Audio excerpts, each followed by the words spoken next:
God, it's the war.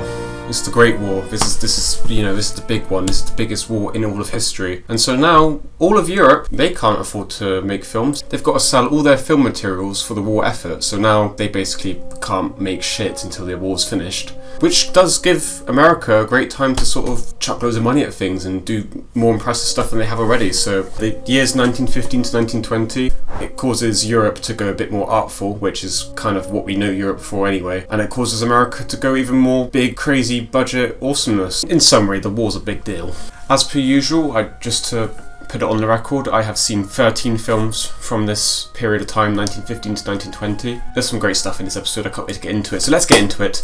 Number 10, The Scarecrow. Now this is a Buster Keaton film. It's not his first film, but it's very early for Buster Keaton films. Buster Keaton, I'm sure most of you would know or recognise him. He's another sort of slapstick silent filmmaker like Chaplin, but his primary selling point is more the stunt work. He goes on to do some pretty amazing things. This film feels pretty lackluster in terms of the stunts. Buster Keaton did write and direct and star in this. That's how it goes with most of his films. Chaplin also does this. Despite the stunt work being a bit flat, there's some really good sketches in here. My personal favourite would be how the Fat and Thin duo kind of live in this tiny little house, and it's so small that they have all this intricate rope systems, pulley systems to make their house function. And they get very creative with the ways they do that, and yeah, there's some good funny material in there through this scenario. It's nicely packaged, it's funny, it's well paced. It's just an enjoyable short film really. But that being said, at this point in time, in the years 1915 to 1920, I definitely think that Chaplin's still the best comedy filmmaker. At number 9 we have Within Our Gates. So this is a film by Oscar Micheaux. He's a black filmmaker who managed to do silent and sound films, and he worked for the company, a black owned film company, the Lincoln Motion Picture Company. But this film, Within Our Gates, is the earliest surviving film made by a black person. On record there was one made before this, but this is the only surviving one, and the one made before this was Oscar Micheaux anyway. So the main premise of this story is a black woman is trying to get some money together in this impoverished neighbourhood. You know, the school has no money, and she's trying to fix that. You know, she's trying to do some good for her community. And yeah, with that story we get to see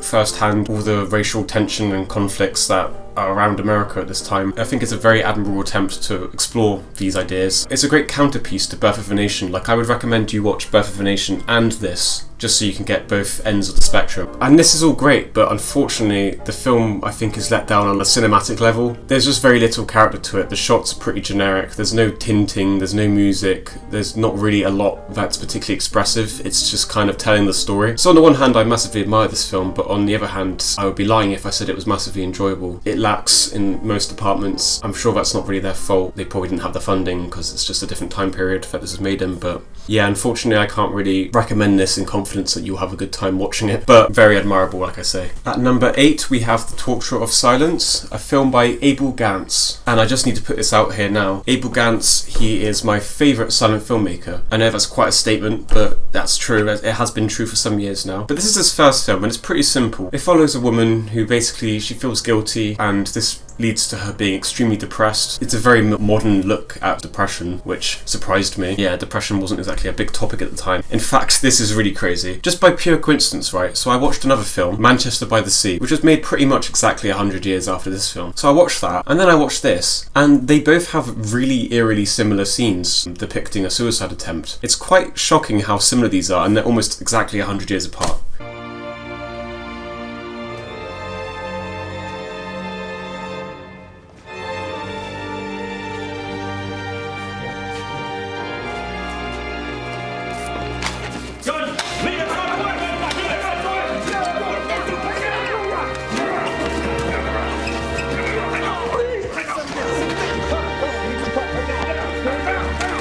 Does kind of feel like a first film. It's pretty amateurish in a lot of ways. This doesn't feel very polished. It feels quite low budget, which it probably was given it's major in the war. But at the same time, there's a clear sense of style here. You know, lots of darkness and really sort of vibrant, sickly greens and yellows. There's a clear voice and personality coming through in this film, and so I kind of forgive its low production quality at times for that. One thing that does let this film down a lot, I think, is the lack of music. It has no music. And what I love about Abel Gance's films later on is how he manages to so beautifully beautifully composed images and music together in just such an amazing way that really sort of heightens the emotions. But this is obviously lacking from that. There's no music, it's just visuals, so yeah, there's less going on in that way. Another complaint I have about this, it's quite messy and hard to follow in places. There's a lot of letters and a lot to keep up with. I think a lot of the reason I found it so difficult was because I couldn't find a good English version of this. All the subtitles were a bit shoddy. There is not a single competent English version of this film out there. But yeah, you can still follow it and it's still enjoyable. So yeah, as an overall, it's let down by a lot of features, but at the same time, there's so many great concepts on display here. And I think it really shows that Gantz is a very capable filmmaker, which obviously it worked because he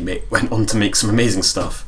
Next up, we have Blind Husbands, a film by Erich von Stroheim. Most people won't recognise that name, but they probably will know the film Sunset Boulevard. I love Sunset Boulevard, it's such a good film. So Stroheim himself, he started off as just an extra sort of technical advisor. He did work on Griffith's Intolerance film, which I'll be talking about later on, and it's possible that he did actually create some of the shots for that film. So this is Stroheim's directorial debut, and he also stars in it, and it's also the first film I've ever discussed by Universal, or at this time American Film Company. So anyway, this film, it follows a couple who go abroad to Italy, northern Italy, where it's all mountainous, but the woman, she kind of gets a bit infatuated with this Austrian soldier. Basically, it's a love triangle story. The twists and turns of the love triangle story are pretty interesting. They're definitely a lot more interesting than the ones in Student of Prague, which I discussed last episode. This story is overall good. It subverts expectations multiple times. The characters are quite fleshed out, like they all have their justifications for being the way they are. The woman isn't just cheating, like there's guilt, there's jealousy. The characters are all very three-dimensional. This could perhaps be the first film to ever attempt to do a diegetic scene. Diegetic, if you don't know what that means, me playing the drums like this,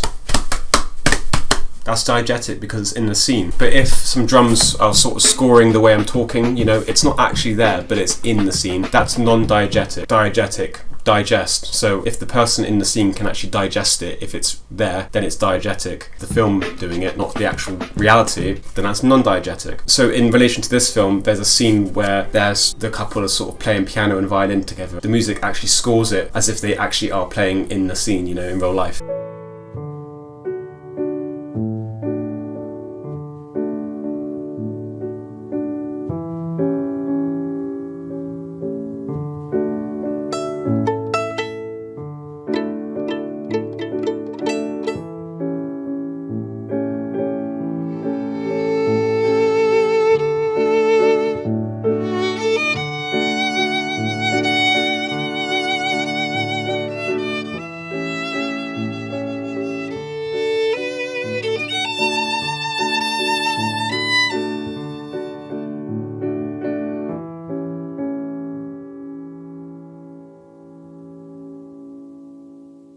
The dialogue scenes are really good in this. All different cuts and shots of different characters talking. It just feels a lot more modern having all those angles, intertitles. It's a lot like a modern day dialogue scene rather than just like two people flat, you know, nothing going on. It's like shot, reverse shot, just like modern day. Generally just communicates information well. There's a cool scene where the woman is seeing her reality in the mirror and then she sort of fantasizes about what her life could be. Sets are awesome. They're not like impressive grand scale sets or anything, but they're just really detailed that make the streets feel very realistic. It doesn't look like it's just like, oh, we'll put a wall and that'll be the house and things. There's real like details. In places you might not even know that's a set. The film does overall drag. I think there's a good 30 minutes you could cut out here. Like I found myself a bit like, oh come on, move it along a bit, you know, where is this going? But it does go somewhere and the ending is really strong, so it's a rewarding experience overall. But yeah, why is this an hour and a half when it could be really like 50 minutes, I think. Number 6, we've got Man There Was. So the first good thing about this film is it's on Netflix, so anyone can watch it. Bad thing about this film is there's no music, but the story's really good. Basically, there's a lonely man, he lives by the sea, looks a bit crazy, and then the whole thing just kind of flashbacks and we get to see what shaped him, why he is this way, how the Napoleonic Wars shaped him. A very relevant subject at this time when World War I is dominating everything. Now, is this the first ever flashback film? I think it might be. There is technically History of Crimes from 1901. However, I don't really consider that a proper flashback film. Like, yeah, it is. But this is like a modern day flashback where you open and it's like, let's go back and remember. This is like a proper flashback, not just some bullshit. The main actor in this was really good. He had that screen presence where you just can't really take your eyes off him. Expressive, interesting person to watch. He made it a lot more entertaining for me. Visually, very competent. It's expressive with the tinting and just, it looks nice. That ending shot, damn. It's a good story, it's well told, nicely paced, only 50 minutes. Watch it on Netflix. Next up, we have A Trip to Mars, which I personally interpret to be very metaphorical. Let me explain myself here. So you have A Trip to the Moon from 1902, and that's a great achievement in film, the same way that going to the moon is an achievement. So what is the natural next step? Obviously the next step from going to the moon is going to Mars. And I think the film takes that in a very literal way, where it sort of modernizes each aspect of A Trip to the Moon to feel like it's for Mars in the modern day. What I mean by that, so you take the characteristics of A Trip to the Moon, you've got very flat, two-dimensional, no match cutting or anything, no variation in shots, just a flat theatre sort of performance. And then compared to this, you have very alive feeling scenes with dynamic cutting and stuff. It just feels like a modern film. The way the sci-fi is done is also modernized. You're not just getting like, oh look, it's pretty, it's the moon, it's a fantasy thing. You're actually getting science fiction concepts. Like in the story, the narrative has been enriched to better match the modern day. There's this whole idea of like the humans are the bad guys. All the humans are scared of the Martians. They don't know if they could be dangerous. But as it unfolds, it turns out that maybe the humans are the dangerous people. And all this contrasting between Earth and Mars and purity and all that. It's just in every single department more complex than A Trip to the Moon. It's less of a remake and more of a expansion, a remaster and expansion. And there's also lots of scenes that sort of directly parallel each other. Like there's the scientist in the lab explaining the idea and things. I just feel like it's literally taking all those elements and upgrading it and modernising it. The characters as well, they're all way more fleshed out. Each one has their own personality. Before they were just like actors running up and down being like, oh look, we're going to the moon. But now one's an alcoholic, one's falls in love, there's personality to each person here. We haven't actually got a shot of the face in the Mars, which I guess would have been kind of funny. But this is going for something different and it works. The effects of them going to space and things kind of makes up for that wackiness. There's a tracking shot thrown in here. As far as I could notice, only the one tracking shot, but yeah, sort of trick to throw in there to be like, yeah, well, we can do this now compared to A Trip to the Moon. Just the overall scale, the location footage, the sets, everything about it. It's a true testament to how films have changed in the past 15-ish years. So yeah, watch A Trip to the Moon, then watch this if you just want to kind of see how things change in 15 years. I'd recommend it for that. And even without its relation to A Trip to the Moon, this is just a good film anyway. It's a good early sci-fi, I think. At number 4, we have A Dog's Life, another Chaplin film, still a very early Chaplin film. In my opinion, this is kind of like a prototype for The Kid. The Kid is a 1921 Chaplin film, which basically follows the same premise as this. I would 100% watch The Kid over this, but good sketches in here. My favourite sketch would be when Chaplin's trying to steal some money, so he knocks out this guy and then uses his arms to mimic the knocked out guy to scam for money, basically. I thought that was just a very well performed and entertaining sketch. Good stuff, but The Kid, do The Kid. Way better. At number 3, we have Intolerance, Love Struggle Through the Ages. This is another D.W. Griffith film, very much banking on the success of Birth of a Nation. You've got Birth of a Nation, which was a massive success. It was considered the best film of all time for a while. Well, it has stood the test of time. Still considered to be the best picture that was ever made. Must make you feel proud. Well, thank you very much for that. If I thought you really thought it was the best picture ever made, I would be tempted to be a little proud. And that was on a budget of 100,000. His next step is obviously to go bigger and better. So yeah, in comparison, Birth of a Nation 100,000, this film 385,000, and it didn't do anywhere near as well as Birth of a Nation. It was a bit of a flop actually, if anything. And I can kind of understand why. It does ask a lot of the audience. It's split into 4 parts, but not just like part 1, part 2, part 3, part 4.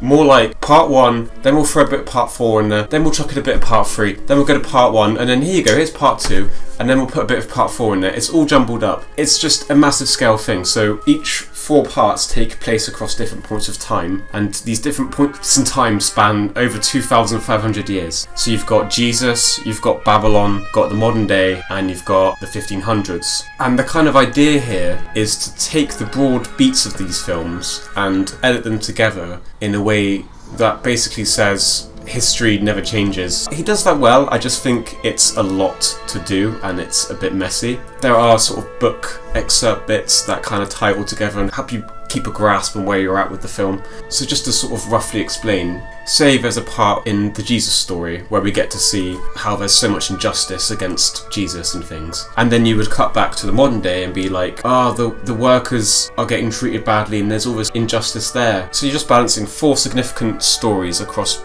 4 massively different time periods and linking them all together in a way that shows how things just don't change. So the earliest story is the Babylon story, and oh my god, did did they fucking nail Babylon. Holy shit. This is 100% the most impressive set I've ever seen in my life. I talked about how impressive the sets were in Caribbean, and this one just knocks that out of the park. Like, just look at this, right? Look at the top and all the balconies and things. You can see there's actually people there. This is a real set with people on all these high up parts of the block. Like, I can't even get my words out. It's just a crazy impressive set. I've never seen anything quite as impressive as this. They make it even cooler when there's actually the battle in Babylon, the downfall of Babylon, and all these massive walls are actually being moved practically. I was talking about how amazing the battles in Birth of a Nation were, but this in comparison, the modern day story was a bit less interesting in my opinion, but still good compared to Babylon.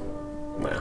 The 1500s story sort of takes place across the St. Bartholomew's Day Massacre. Yeah, just a big French Revolution massacre thing. If you're interested in learning about that, then learn about it, because I'm not going to talk about it here. But that was all done well, and I think the story of Christ was more just to kind of be like, you see how bad this is? Well, let's compare it to Christ now, because that's like the worst of it all. That just helps sort of rein in all the messages, so you're like, oh, it's like this. It's like when Christ got crucified. Now I see why this is so bad. It works in that way. This film also utilises tracking shots. They look way cooler than the ones in Caribbean, and they just work a lot better, I think. There's like some old school Tarantino shit going on in here. They like cutting off heads and stabbing people. It's like olden day Kill Bill. There's a very strange oddball girl who I found quite entrancing to watch on screen. She's just got a very strange aura about her, and her interactions with goats are just a bit like, what the fuck? Why would you bite that goat's ear? I don't know what that was about. This film does require a lot of patience and attention, but really good. It's just a marvel to watch, really. It's a great spectacle film. So yeah, do it. At number 2, we have The Cabinet of Dr. Caligari. I have mentioned this film before. It's basically the biggest German expressionism film, and it's pretty clear why. It's literally like an art piece in a film. It's almost comparable to like art like Picasso, and I sort of think that's what's so amazing about this film, is the way it treats it not necessarily like a rip-off of theatre or a way of just telling a story. It looks at the film medium as a proper art format, like how Picasso did with paintings. As a result, you get this amazing, bizarre, striking, surreal depiction of this, just, I don't know, it's cool, alright? The town looks sick, everything looks amazing. The art style is just beautiful, I think. And to me, it's not just the sets, it's not just the visuals, that's definitely like the standout feature. Like, it's also the elements around that and the details that I think really make the world feel complete. For example, the music, that's also bizarre and strange, that adds a lot to it. And like I said, the little details, like having the intertitles sort of just stylized in this way, it really makes the film world feel a lot more immersive. And the story of this is good too, I think. The story is basically Dr. Caligari comes into town and he's like, I want to throw an attraction for the town. I want to show the town my amazing stuff. So he opens up like a little carnival-y type tent thing, and he has this somnambulist, which if you didn't know what that was, I didn't either, so don't worry. Think Sleepwalker, but dial that up a notch and be like, I can sleepwalk and I can go shopping and I can drive my car, all that kind of shit. Like a somnambulist thingy-majiggy. That's basically someone who does shit in their sleep. And so once that's established, the film takes a different turn and becomes more of a murder mystery, with all fingers pointed towards Caligari and Caesar, you know. It's a compelling story, it's an exciting story. I think it's a really good story to complement this overall style. And the best thing about this film is definitely the ending. Like, there's a proper twist ending, Sixth Sense style twist ending. Just a game changer in terms of how films are seen, as not just a medium for narrative, but more of a different art form with voice and personality. And my number 1 film, another Abel Gance film, and one of the best silent films of all time in my opinion, J'accuse, or I Accuse. Now this film again does a love triangle. There's so many love triangles amongst these films, I don't know what it is. I guess it must have just been a really popular concept at the time for whatever reason. And in my opinion, this is the best love triangle film out of all the ones I've discussed. So you got your woman, Edith, who is trapped in this relationship with an abusive husband, Francois. And meanwhile, the woman is in love with the more poetic, peaceful, artful guy, completely opposite to Francois, that being Jean. So you've got this woman in love with 2 very different types of people, basically. And that already is more interesting and a better take on the love triangle concept than any of the ones I've discussed so far. But then right when you think you're getting into it, suddenly World War I becomes part of the story, and that plays a massive part in it, completely shifting the direction of the story. The war kind of acts as a way to bring these characters closer together, and so their love for Edith Edith is actually what brings him closer in such a traumatic sort of environment. And yeah, compared to a lot of films, especially when I think about Blind Husbands and the way that the relationships are depicted there, they're pretty soft in comparison. This Francois guy, he's quite scary. It's a lot more honest and brutal than most films from this time period, I feel. Something I really love is just the heavy-handedness of this. In the credits, there's literally just like a shot of Abel Gance being like, I'm the director, and then there's a shot of the cameras for all the cameramen and stuff. It's just quite heavy-handed. I think that style sort of seeps in to the actual film as well. He actually cuts in real-life battlefield footage of the war with the fiction. And another great scene where they do this is with the soldiers writing their last letters. And as they're doing this, they just sort of montages between real-life letters that real soldiers wrote, and just putting that reality in there, it just makes you take the subject matter a lot more seriously. I think just all the way the shots and the music's arranged is very beautifully done. It's composed all together perfectly.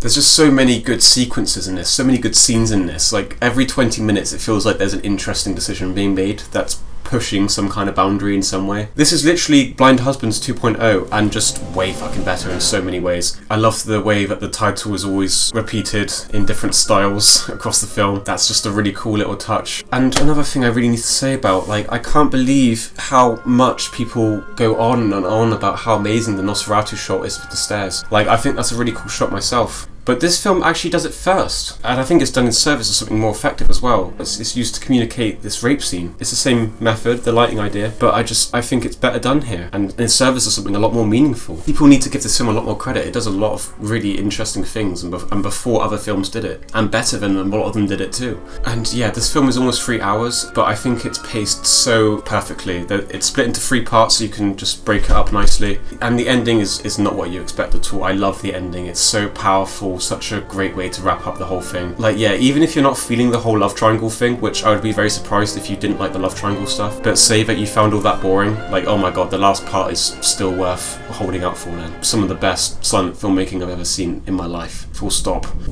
So yeah, that's... Oh, thunder. Shit. Good thing I'm finishing now. But yeah, what an episode. Jet Accuse, what a film. Abel Gance, what a filmmaker. Just, yeah, check out some of these films. There's some really good stuff, and it won't be long until I'm out of the silent era now as well. Hey everyone, I've just finished recording. I've put everything away and it's raining outside, so I'm not going to bother setting it back up just to put this in. But I just wanted to say, with this film, Jet Accuse, I have a 4K upscale on my channel. There is also a video where I compare the original to my upscale. So if you want to watch it, that is probably the best way. I would recommend you watch it on my channel. But yeah, I've really enjoyed talking about these films. We're about to enter the 1920s, so that'd be exciting. I really hope you enjoyed this, whoever you are, because I really enjoy doing these, and I can't wait to just explore more films through this. It's a great excuse for me to learn more. So yeah, stay tuned for 1920 to 1925. That's gonna be a good one. Fuck. Bye bye.